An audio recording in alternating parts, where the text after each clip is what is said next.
Greetings and salutations, friends. In this video, I'll be helping my buddy playtest for their local RCQ circuit. I will be playing Modern, and my deck is Dimir Control, and he will be playing his own brew of Boris Control. This first game, I'm playing first, but my opening hand isn't too good, but I decided to go with it anyway because I do have a first turn Tamio, and I can follow it up with a preordain the following turn. Hopefully, I can draw my second land. Knowing my friend, he always plays Blood Moon, so on the first turn, I wanted to get my basics out and fetched for Basic Island.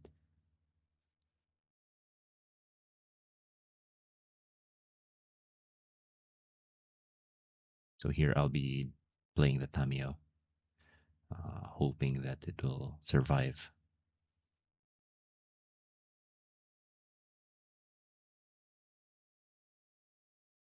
So on his turn, he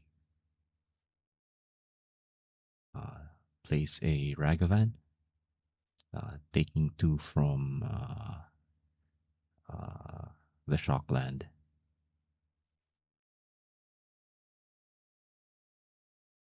So on my second turn, I fail to find the land, drawing a second Tamio instead.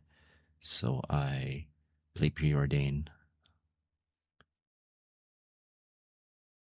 getting extremely lucky here. I think putting both at the bottom. None of them were lands. And finally, on the third try, on the draw, I got a Watery Grave, played it on tap, aiming to Fatal Push the Ragavan on his turn.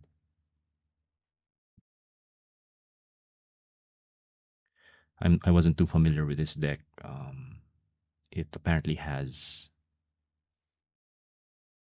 Solitude and Ephemerate.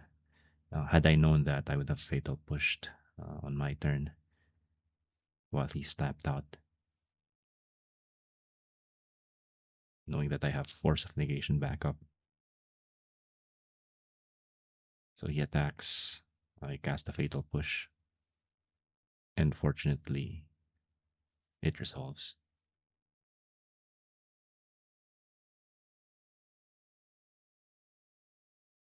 So back to my turn. I draw a Preordain. I swing the Tameo to get another clue. Just get the maximum value from it. And unfortunately, my buddy here doesn't do anything. And in my second main phase, I cast Preordain.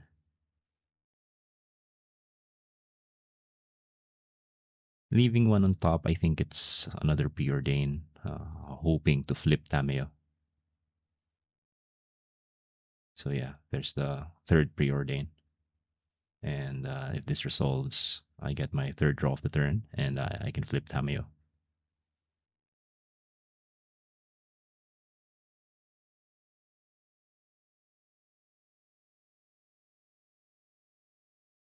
My buddy's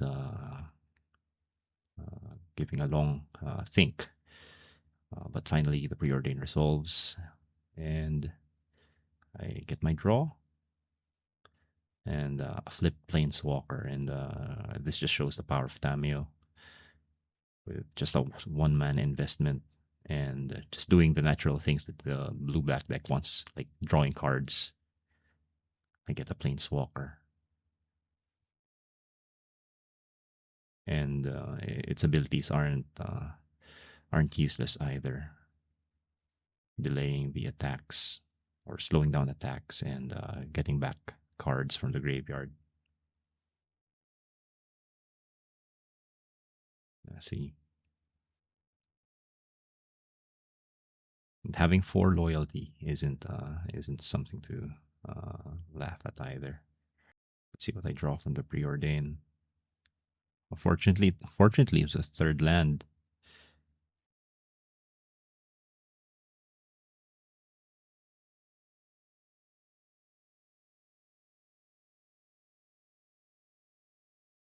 So pardon the dice. I think I immediately gave Tami a +2, but I just put +2 on the dice.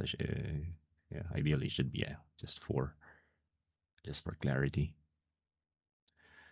So my buddy fetches his own survey land,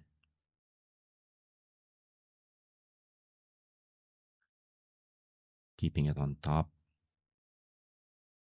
and attempting a blood moon. Yeah, I've been expecting this. Fortunately, I had the force of negation to uh, counter that.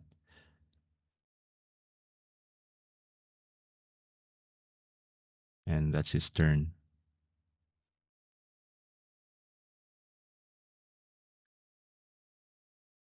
Drawing a subtlety, and yeah, you see here the power of Tamio. I can return a card from my graveyard now, and getting force of negation back up, and just and he just gives the concession. That's too much card advantage for a control matchup, and we're moving on to game 2. We are not sideboarding. He doesn't want to show his sideboard on video. So now he's on the place his survey land. I draw I drew a pretty slow hand, but it does have the first turn Tamio again.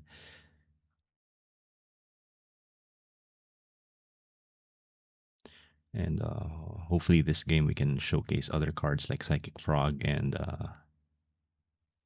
Kaito, which I must say is a pretty strong new Planeswalker, even being used in Legacy. So here on the first turn, I choose to play Tamio. Uh, Again, fetching a basic just to avoid problems with Blood Moon.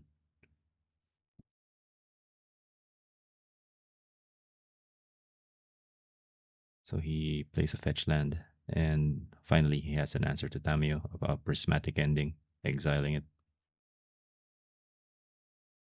So here I'm thinking whether to play Psychic Frog or hold up Counterspell. But my draw gave the answer.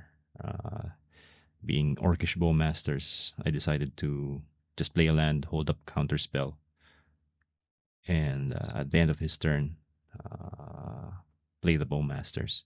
So here, I decided to play Watery Grave, taking 2, because I wanted to save Polluted Delta to possibly fetch a swamp while keeping up Counterspell. So now he fetches another survey land uh, to dig for uh, perhaps threats.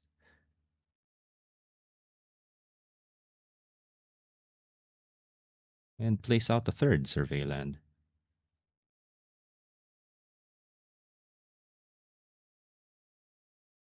And there, he has Ephemerate, uh, finally revealing the card.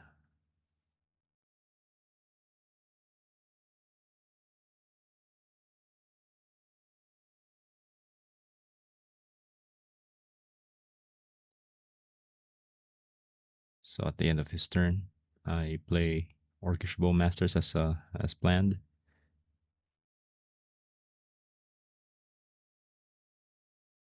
Dealing 1 damage to him and putting a 1/1 Orc token in the process.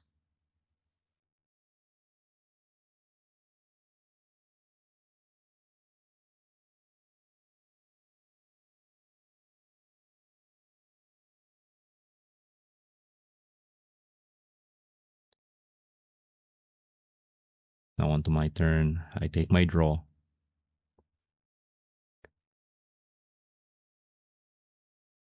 Another Psychic Frog.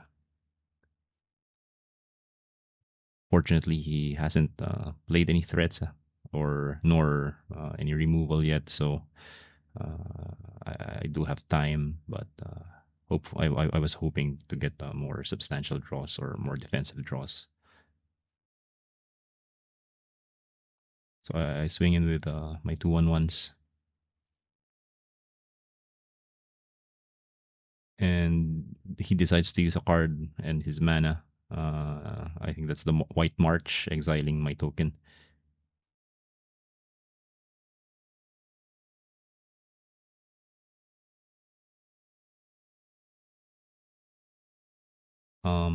Apologies for the clerical mistake on the life totals.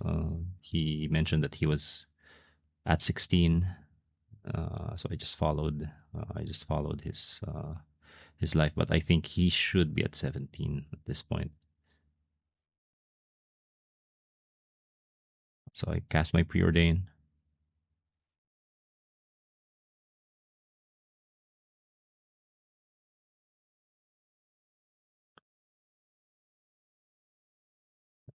Looks like a good pile. Put both one on top, one at the bottom, and draw a fatal push. Yeah, knowing that he has a Ragavan. So yeah, I still hold up counterspell. And here it was a bit of a puzzling play. He decides to play uh, seasoned pyromancer on while there's an orcish bowmasters on board, and draws two while making two tokens. He discards a Skyclave apparition and a blood moon. Yeah, fortunately, the bowmasters uh, can at least solve uh, the two tokens and making my a 2/2 of my own.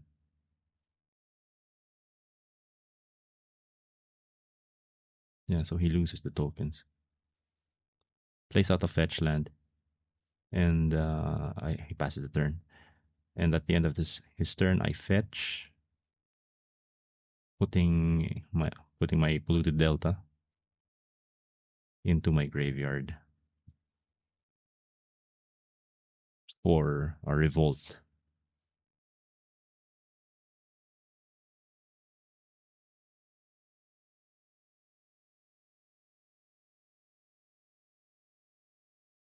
My goal was being my goal being to fatal push his seasoned pyromancer, so I can get in with my team. Yeah, apologies for the mistake. I put the delta back into the graveyard, fetching a swamp.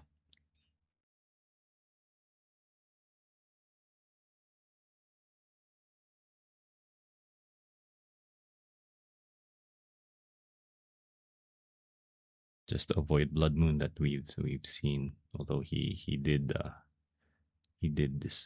discard it already. And Fatal Push takes care of his Pyromancer, leaving an empty board on his side. And I drew an island, which is a very good draw. It'll allow me to play Psychic Frog while still keeping Counterspell up. And I swing with the team.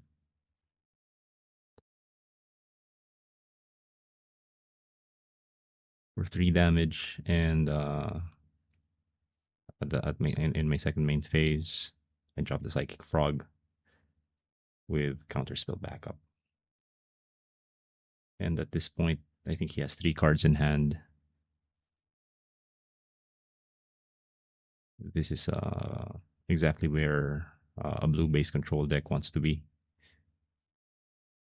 I'm ahead on board, and I have a defensive. I have a defensive spell ready.